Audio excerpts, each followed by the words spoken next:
I was there, Mike Ervin, St. Louis, 1988. The collectible item of Adapt apparel for this action was a red and white headband that said, Adapt met APTA in St. Louis.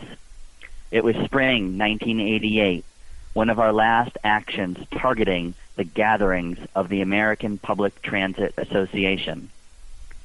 This action sticks in my memory because of the comic overreaction of police.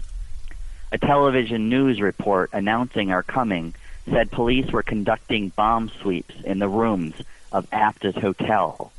We later learned that the police did this at APTA's behest. Every time an Adapt vehicle left the hotel, even to go to the drugstore, it was followed by the police. As we lined up to begin our marches, police helicopters hovered above. I remember I was one of those arrested for refusing to disperse from a corridor near where APTA types were meeting.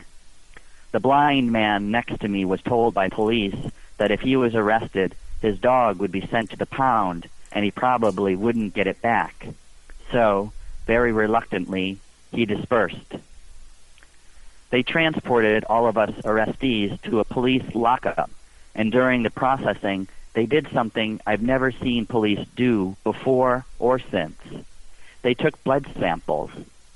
When one guy refused to submit to that, he was held down and blood was drawn forcibly. I was among the many others who refused after that. They told us to line up so they could force us all, one by one, later. But so many refused that the police gave up on the blood drawing idea. Our lawyers later filed a lawsuit. They kept us overnight. We slept in a room full of cots. They gave us Ziploc bags full of toiletries. The toothpaste tube was white with no label. The watery toothpaste dripped through the bristles of the brush. As I brushed my teeth, I spit out brush bristles. The brush handle was practically bald when I finished.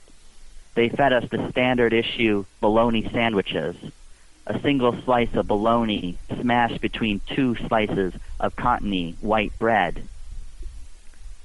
On Tuesday, we hit the Greyhound station. Somehow, we slipped through the police dragnet and blocked off the St. Louis bus station. After a standoff, an irate, liquored-up, stranded passenger stormed out of the terminal. "I'm sick of this shit," he barked, and he began yanking on wheelchairs. E.T., an African-American guy from Denver, resisted by holding tight to his wheels. So the furious drunken guy wrapped his hands around E.T.'s throat and shook him. The police pounced, ripped the guy away, and arrested him.